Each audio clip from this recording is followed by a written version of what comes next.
I love my Camaro, except for when I hate it.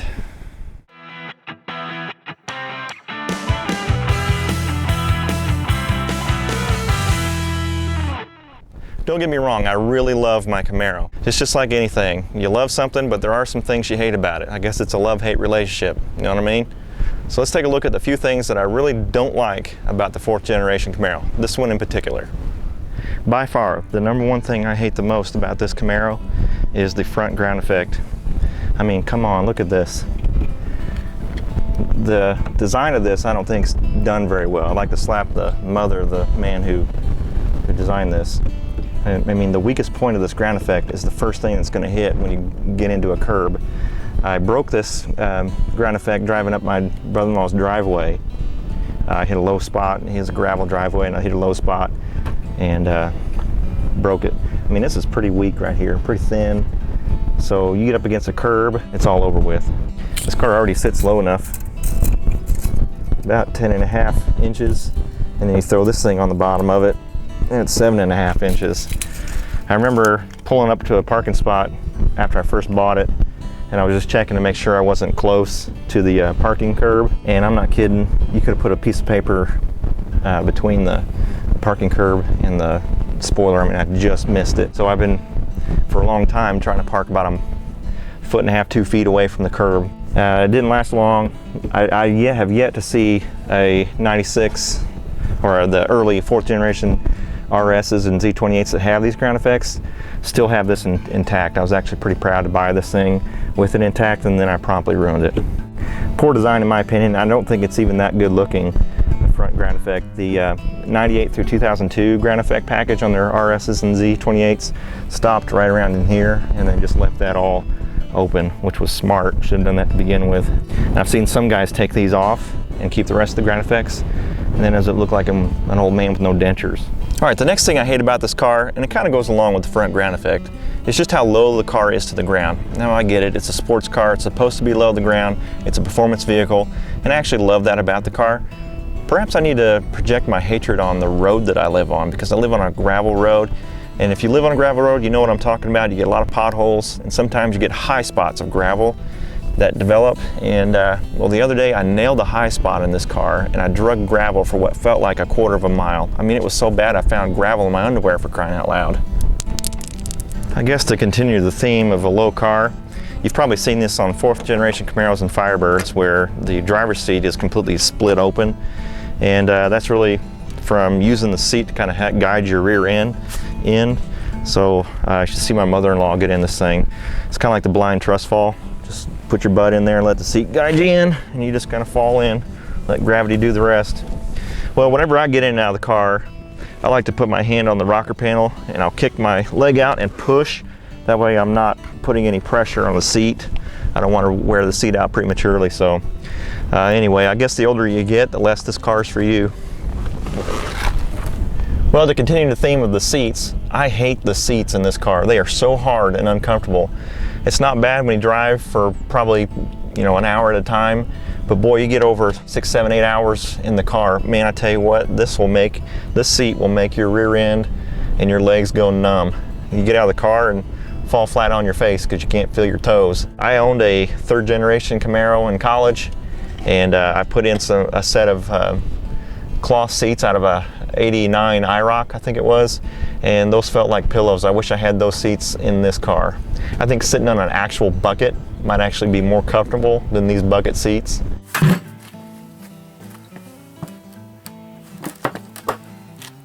Yep. The next thing I don't like about this car is that it's a V6. I mean, no Camaro should come off the assembly line with anything less than a 350 horsepower small block V8 wedged between the fenders. I mean, come on, a V6, seriously?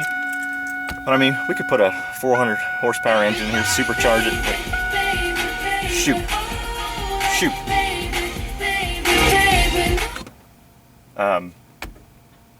My brother-in-law borrowed the car, and he must have forgot to take his CD out of the CD player. Let's start the car. Pop the hood.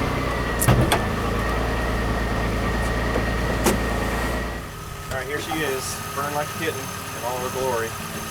231 cubic inches of raw power right here. 3800 series 2 V6.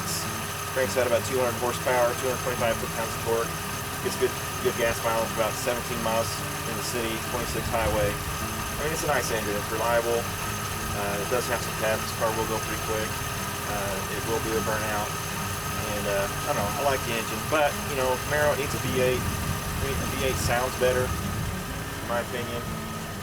The exhaust in this thing, you know, when you really lay into it, it sounds like two prepubescent teenagers arguing. Let's have a listen.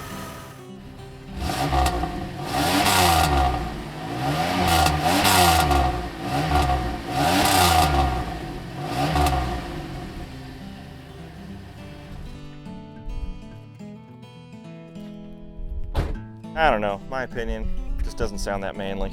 All right, while we're back here, I might as well show you another thing I really don't like about this car, and that is this cargo.